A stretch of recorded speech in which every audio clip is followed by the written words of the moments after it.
Assalomu alaykum. Efirda Iqtisod 24. Dasturimiz avvalida sharhlarimiz mavzusi bilan tanishing. Respublikaning 6 ta hududida xorijiy 3 ta kompaniya chiqindidan elektr energiyasi ishlab chiqaradi. Bu zavodlarimiz 2027-yilning birinchi choragiga ishga tushishi ko'zda tutilgan.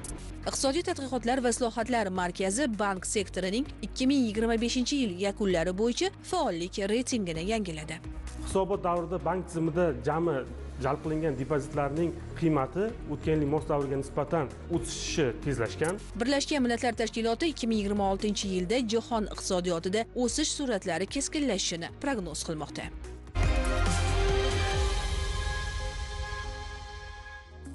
Ma'lumki, so'nggi yillarda mamlakatimizda qayta tiklanuvchi energetika salohiyati faol kengaytirilmoqda. Bejizga emas albatta. Xalqaro ekspertlarning xulosalariga ko'ra, O'zbekiston eng ko'p energiya sarflaydigan mamlakatlar qatoriga kiradi.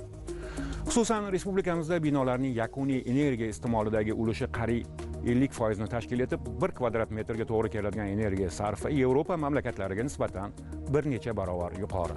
Demakki, bu kabi nomutanosiblik va ortiqcha sarf xarajatlarni bartaraf etish kerak. Ayni shu va energetika samaradorligini ta'minlash maqsadida o'tgan yili alohida agentlik tashkil etildi. Ushbu tuzilmaga 2030-yilga qadar iqtisodiyotda energiya sarfini kamida 20% ga, davlat idoralari va ijtimoiy obyektlarda esa 15% ga qisqartirish vazifasi yuklatilgan. Shu haftada Prezident Shavkat Mirziyoyev elektr energiyasi ta'minotida bozor mexanizmlarini joriy etish yuzasidan o'tkazilgan taqdimot bilan tanishdi. Ta'kidlanganidek, joriy yilda ijtimoiy obyektlar va aholi turar joylarini energiya samarador obyektlarga aylantirish bo'yicha keng ko'lamli ishlar rejalashtirilgan. Bunga 150 milliard so'm subsidiya va kompensatsiya mablag'lari yo'naltiriladi. Joriy yilgi investitsiya dasturi doirasida 770 ta ijtimoiy obyekt energiya samaradorlik standartlari asosida modernizatsiya qilinadi. Bunga xalqaro moliya institutlaridan 264 million dollar mablag' jalb etiladi.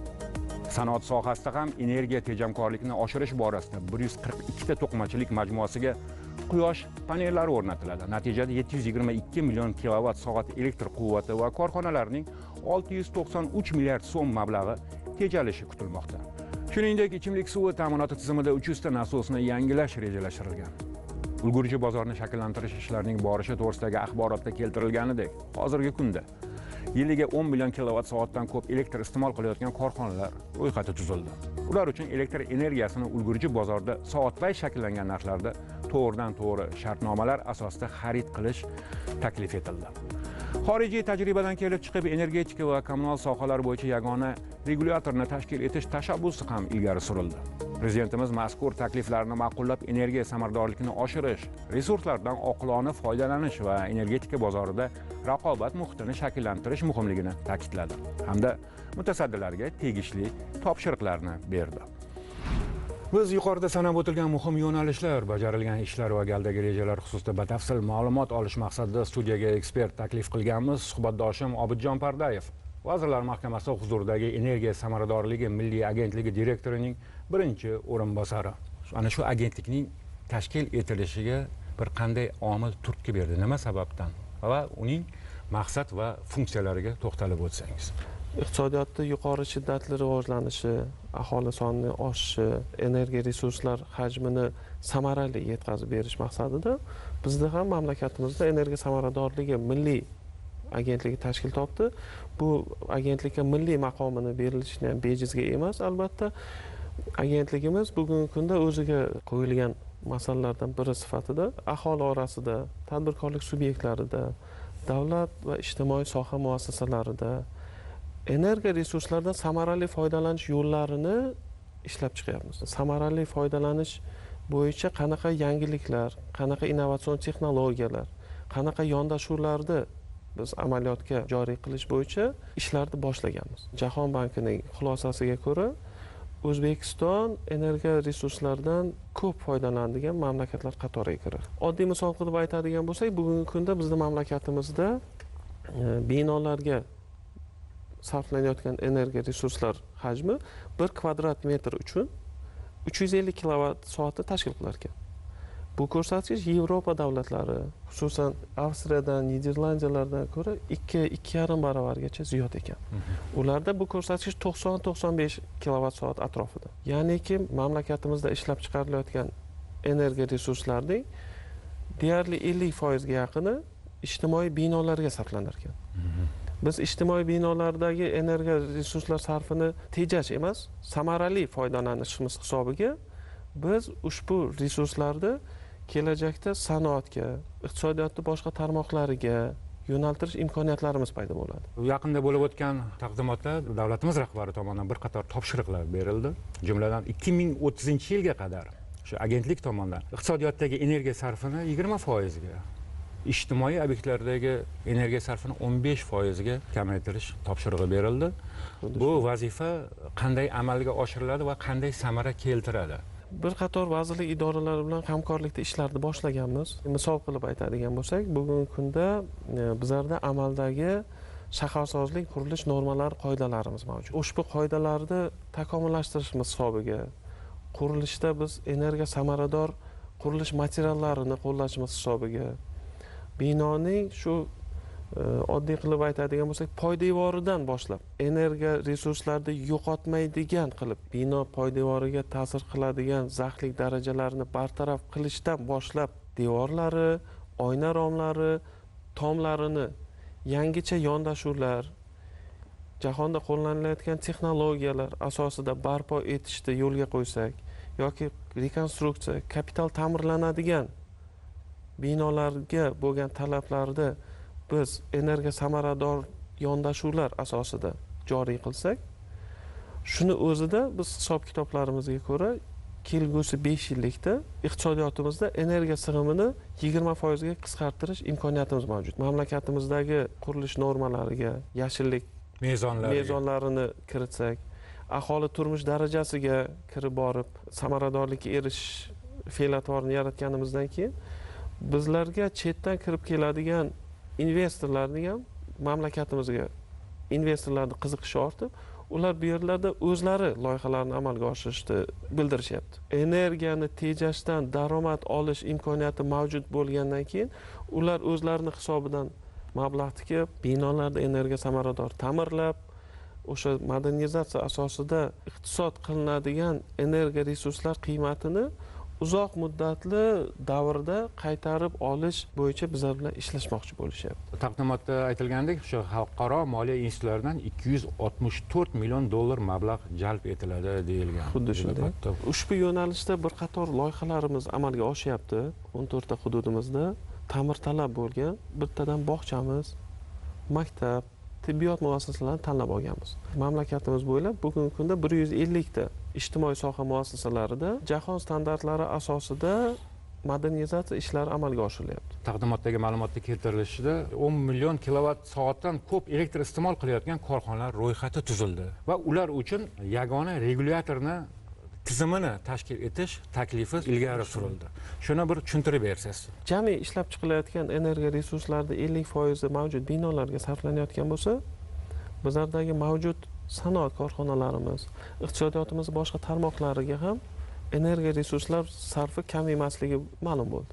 Yirik ishlab chiqaruvchi og'ir sanoat korxonalarimiz bizlarda energiya resurs iste'moli yuqori bo'lganligi sababli dastlabki bosqichlarda ushbu sanoat korxonalarida energiya samaradorligini oshirishga biz e'tiborni qaratishimiz lozimligini biz tushunib yetdik. Bitta yirik sanoat korxonasidagi iqtisod qilingan energiya resurslari yonidagi 10 ta, 20 ta kichik biznes subyektlarini energiya resurslari bilan ta'minlashga yetishni hisob kitobini chiqardik. Bu obyektlarda dastlabki bosqichda qaysi texnologik siklida energiya resurslar sarfi yuqori ekanligini, uni kamaytirish imkoniyatlarini hisob kitob qilishadi. Agentlik o'z navbatida o'sha yirik korxonalarda energiya samaradorligini rag'batlantirish maqsadida ushbu energiya audit xarajatlarini to'liq biz qoplab berish, ya'ni subsidiyalash tashabbusi bilan chiqdik. Undan tashqari yangi tarmoqlarni qamrab olishni yo'lga qo'yapmiz. To'qimachilik sanoat korxonalari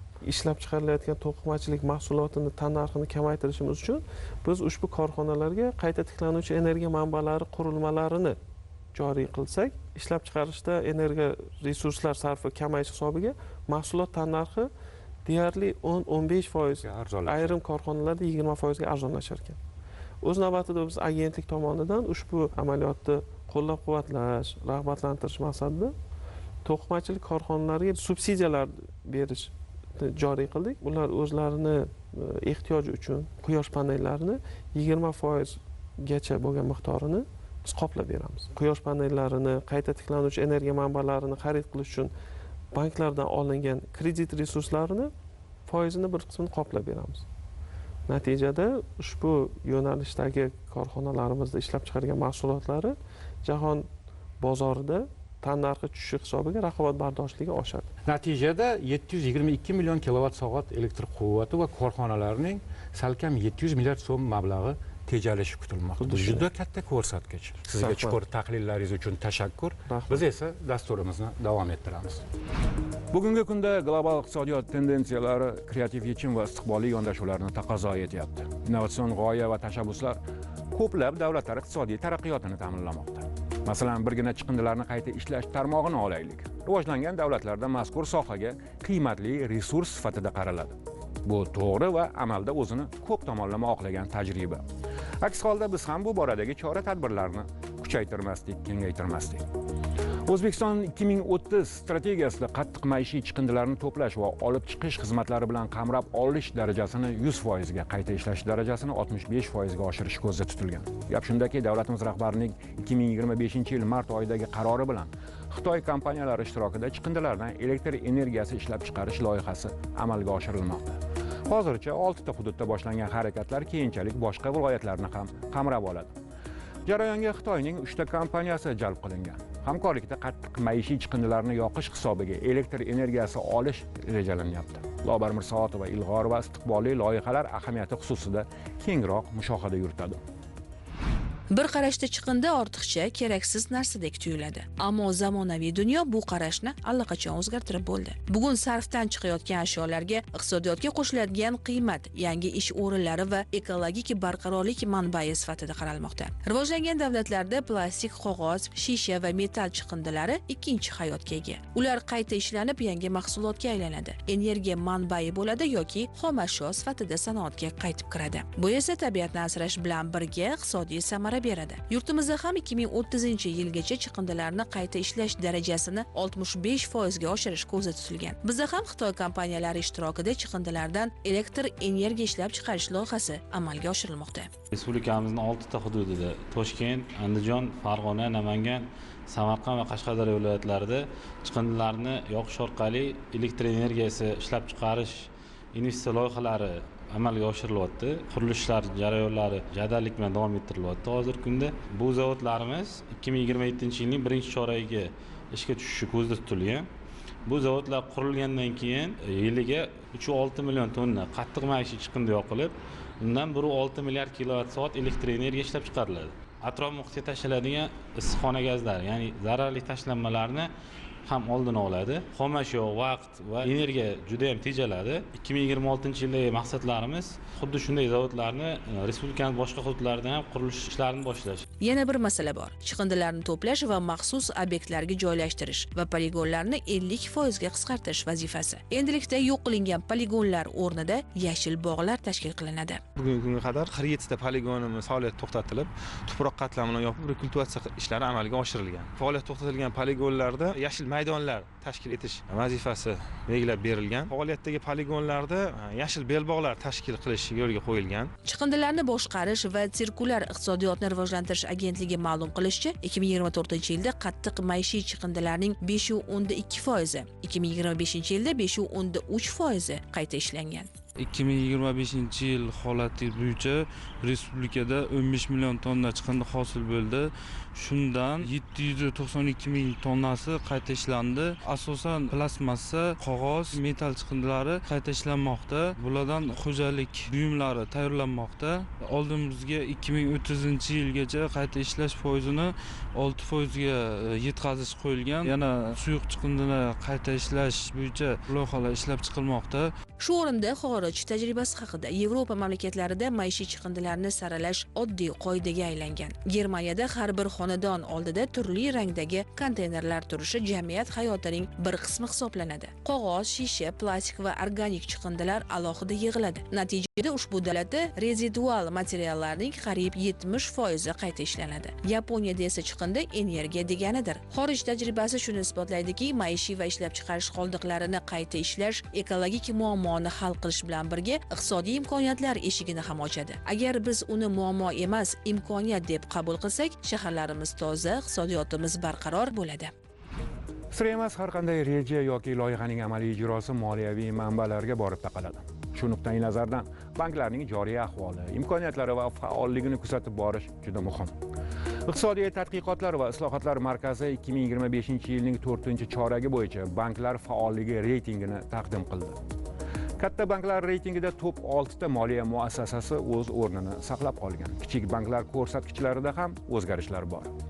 Kezi kelganda ta'kidlash joiz, mazkur tahlillar shunchaki oddiy raqamlar jadvali emas, balki banklarning yurak pulsini ifodalovchi indikator hamdir.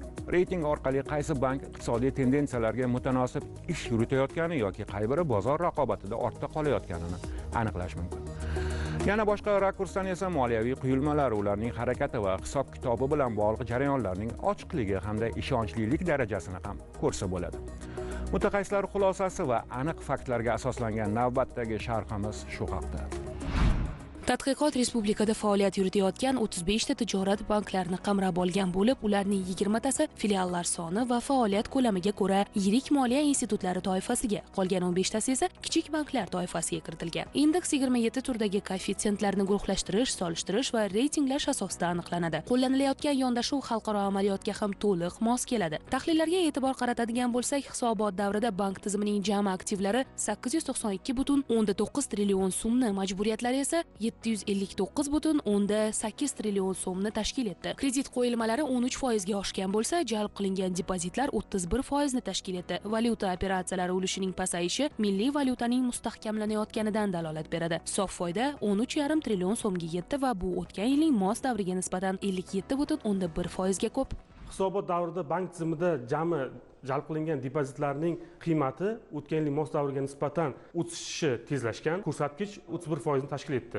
Xorijiy valyutadagi kredit va depozit qo'yilmalari ulushi o'tgan davrga nisbatan pasayish davom etgan. Kredit qo'yilmalarining 43% dan 38% ga tushgani, shuningdek depozitlardagi 26% dan 21% ga tushgani buning isbotidir. Jismoniy shaxslarning bank tizimidagi faolligi oshgan. Kredit portfelida jismoniy shaxslarning ulushi 36,5% ni tashkil etgan bo'lsa, depozit qoldiqlaridagi ulushi esa 38,5% ni tashkil etdi. Iqtisodchilar yirik va kichik banklar bo'yicha faollik reytingini aniqladilar. Yirik banklar orasida 5 ta moliya muassasasi o'z ko'rsatkichlarini yaxshilagan bo'lsa, 2 tasida pasayish kuzatilyapti. Banklarning rentabelligi o'tgan yilning mos davriga nisbatan sezilarli o'sish qayd etdi. Qiymatlarda aytadigan bo'lsak, ushbu ko'rsatkich 13,5 trillion so'mni tashkil etadi. Bank tizimidagi rentabellik ko'rsatkichlarining o'sishiga asosiy sabab sifatida bank tizimidagi foizsiz daromadlarning 37,3% ga o'sishi hamda foizli xarajatlarning o'sish sur'atlarini o'tgan yilning mos davriga nisbatan keskin pasayish bilan izohlash mumkin. Hisobot davrida yirik banklar faolligi reytingida jami 20 ta bankdan 13 ta bank o'z o'rinlarini saqlab qoldi. Umumiy reytingda davlat ulushi mavjud banklardan 2 tasi o'z o'rnini bir pog'onadan 3 pog'onagacha ko'tardi. Asosiy o'zgarishlar reytingning o'rta segmentida joylashgan banklar hisobiga to'g'ri keladi. Umuman olganda 20 dan ortiq moliya bozorining muhim bug'ini faollik reytingida o'z pozitsiyalarini saqlab qolgan. Ularga operatsion samaradorlik, likvidlikning yetarli darajasi, aktivlar sifatini va barqarorlikni ta'minlash kabi omillar sabab bo'ldi. Kichik guruhdagi 15 ta moliyaviy muassasa ichidan 6 tasi saralash natijalariga ko'ra peshqadam bo'lgan. Xulosa shuki, banklar reytingi raqobatni kuchaytiradi. Bu esa xizmatlar yanada yaxshilanishiga olib keladi. Rasmiy statistik ma'lumotlarga ko'ra, O'zbekiston iqtisodiyotida kuzatilayotgan pul aylanmasining qariyb 3 dan 1 qismi, ya'ni 28% hali ham soyada qolmoqda. Shu bois davlat 2030-yilgacha yashirin iqtisodiyot ulushini 2 barobarga qisqartirish, savdo va xizmatlar sohasida esa naqdsiz to'lovlar ulushini 75% ga yetkazishni maqsad qilgan. Ana shu strategik vazifalar ijrosi doirasida 2025-yil 10-dekabrda naqdsiz hisob-kitoblarni ommalashtirishga qaratilgan prezident farmoni qabul qilingan edi. Unga muvofiq 2026-yil 1-apreldan boshlab bir qator tovar va xizmatlar uchun to'lovlar faqat bank kartalari yoki elektron to'lov tizimlari orqali amalga oshiriladi. Ushbu iqtisodiy mexanizm qanday yo'lga qo'yiladi va qaysi yo'nalishlarni elektronlashtirish ko'zda tutilmoqda? Sohiba Toshqulovaning ayni mavzudagi sharhi mutaxassislar tahlili hamda aholi munosabatiga asoslangan. Naqd pulsiz to'lov tizimi iqtisodiyot uchun eng katta shaffoflik filtri hisoblanadi, chunki pul elektron tizim orqali harakatlanganda qachon, qayerda va kim tomonidan sarflangani aniq qayd etiladi. Qolaversa, jahon tajribasidan ma'lumki, naqdsiz hisob-kitoblar ulushi oshgani sari yashirin iqtisodiyot qisqaradi, budjetga tushumlar ortib, moliyaviy intizom kuchayadi. Masalan, Shvetsiya va Singapurda chakana savdolarning qariyb 90% elektron tarzda amalga oshiriladi. Shu bois ushbu davlatlarda pul aylanmasining soyadagi darajasi past, iqtisodiy shaffoflik esa yuqori. O'zbekiston ham raqamli moliya tizimiga bosqichma-bosqich o'tmoqda. Joriy yil 1-yanvardan yagona QR kod tizimi joriy etilgan bo'lsa, shu yilning 1-apreldan boshlab prezidentning tegishli farmoniga muvofiq mamlakatimizda qator tovar va xizmatlar bo'yicha to'lovlar ham faqat bank kartalari va elektron tizim orqali hisob-kitobga o'tadi. Bularning qatoriga davlat tomonidan ko'rsatilgan xizmatlar, elektr, gaz, suv kabi kommunal to'lovlar, tamaki, alkogol va yoqilg'i quyish shoxobchalari mahsulotlari va ko'chmas mulk obyektlari ushbu tovarlar ro'yxatiga kiradi. Shuningdek, 2026-yil 1-iyuldan boshlab barcha savdo va xizmat ko'rsatuvchi yuridik shaxslar elektron to'lovlarni qabul qilish uchun yagona QR kodni qo'yish majburiyati belgilanadi. Bugun O'zbekistonda naqd pulsiz to'lovlar ulushi taxminan 40-45% atrofida. Raqamli islohotlar natijasida bu ko'rsatkichni 70-75% gacha yetkazish kutilmoqda. Ekspertlar fikricha, joriy etilayotgan yangi tartib aynan naqd pul aylanmasi va yashirin iqtisodiyot ulushi katta sohalarni qamrab oladi. Tannarxi 25 milliondan ortiq bo'lgan tovar va xizmatlar uchun to'lovlar, ko'chmas mulk obyektlari va bundan tashqari ishlab chiqarilganga 10 yildan ortiq bo'lmagan transport vositalari va maxsus transport vositalari uchun oldi-sotdi to'lovlar bank kartalari va elektron to'lov tizimlariga o'tiladi. Aholi elektron to'lovlardan asosan kundalik tovar va xizmatlar xaridida faol foydalanmoqda. Elektron kartadan to'lash qulay. QR koddan to'laversa bo'ladi, terminaldan to'lasa bo'ladi. Naqdsiz to'lov tizimi bu nafaqat qulaylik, balki pul aylanmasiga to'g'ri va qonuniy yo'l ko'rsatadigan mexanizmdir. Chunki pul harakati va to'lov tizimi qanchalik shaffof bo'lsa, mamlakat iqtisodiy taraqqiyoti shunchalik barqaror va ishonchli deganidir. Endi xorij xabarlariga o'tamiz. Birlashgan Millatlar Tashkiloti 2026-yilda jahon iqtisodiyotida o'sish sur'atlari sekinlashishini bashorat qilmoqda. Irlandiyaning kam byudjetli aviakompaniyasi Ryanair o'z samolyotlariga Starlink sun'iy yo'ldosh internet servisini o'rnatmasligini ma'lum qildi. Google kompaniyasi Gmail elektron pochta xizmatiga sun'iy intellekt asosidagi yangi funksiyalarni qo'shish ustida ish olib boryapti. Xalqaro iqtisodiyotga oid ana shu va boshqa e'tiborga molik xabarlar bilan Feruza Ismatova tanishtiradi. Birlashgan Millatlar Tashkiloti o'zining yangi hisobotida 2026-yilda jahon iqtisodiyotida o'sish sur'atlari sekinlashib, 2.7% ni tashkil etishni prognoz qilmoqda. 2025-yilda mazkur ko'rsatkich 0.1% ga yuqori bo'lgan. Ta'kidlanishicha, bu pandemiyagacha bo'lgan 10 yillik davr mobaynidagi o'rtacha 3.2% lik o'sishdan past. Global inflyatsiya darajasi esa o'tgan yili qayd etilgan 3.4% lik ko'rsatkichdan 3.1% ga tushishi kutilmoqda. Hisobotda shuningdek 2025-yilda Amerika Qo'shma Shtatlari tomonidan joriy qilingan savdo bojlarining ta'siri ham e'tibordan chetda qolmagan. Mutaxassislarning fikricha, jahon savdo tizimi bunga moslasha olgan. Prognozlarga ko'ra, joriy yilda Amerika Qo'shma Shtatlari iqtisodiyotida o'sish 2% lik darajada bo'ladi. Yevropa ittifoqida esa bu ko'rsatkich 1.3, Janubiy Osiyoda 5.6% ni tashkil etishi taxmin qilinmoqda. Irlandiyaning kam byudjetli Ryanair aviakompaniyasi Elon Muskga tegishli Starlink sun'iy yo'ldosh internet servisini o'z samolyotlariga o'rnatmasligini bildirdi. Ma'lum qilinishicha, antennani fyuzelajga joylashtirish havo layneri og'irligini oshirib, aerodinamik qarshilikka salbiy ta'sir ko'rsatadi. Bu esa yonilg'i sarfining taxminan 2% ga ortishiga olib keladi. Ryanair aviakompaniyasi bosh direktori Michael O'Leary jurnalistlarga bergan intervyusida parvozlar davomiyligi atigi 1 soat atrofida bo'lgan reyslarda Wi-Fi xizmatiga sarf qilingan investitsiya o'zini oqlamasligini aytib o'tdi. Yo'lovchilar esa bunga qo'shimcha mablag' sarflashga tayyor emas, chunki mazkur aviakompaniyaning biznes modeli oz xarajatlarga asoslangan. Ta'kidlanishicha, dunyoning qator aviakompaniyalari Starlink sun'iy yo'ldosh internet servisini o'z samolyotlariga o'rnatish bo'yicha kelishuvga erishganidan so'ng Ryanair bunday bayonot bilan chiqishga qaror qilgan. Google kompaniyasi Gmail elektron pochta xizmatiga sun'iy intellekt asosidagi yangi funksiyalarni qo'shib, uni dunyodagi eng ommabop platformaga aylantirishni mo'ljallamoqda. Jumlada Help me write, ya'ni menga yozishda yordam ber funksiyasi foydalanuvchining matn tuzish uslubini o'rgangan holda xatlarni yanada ravon va aniq ifodalash uchun real vaqt rejimida takliflar beradi. Bundan tashqari yozishmalarni qisqartirib, bajarilishi kerak bo'lgan ishlar ro'yxatini tuzadi. Bularning barchasi Google'ning sun'iy intellektga oid eng so'nggi modeli Gemini 3 yordamida amalga oshiriladi. U katta hajmdagi ma'lumotlarni tez va mantiqiy jihatdan qayta ishlashga mo'ljallangan. Dastlab tizim faqat Amerika Qo'shma Shtatlarida ingliz tilida taqdim etiladi. Keyinchalik uning imkoniyatlari kengaytiriladi.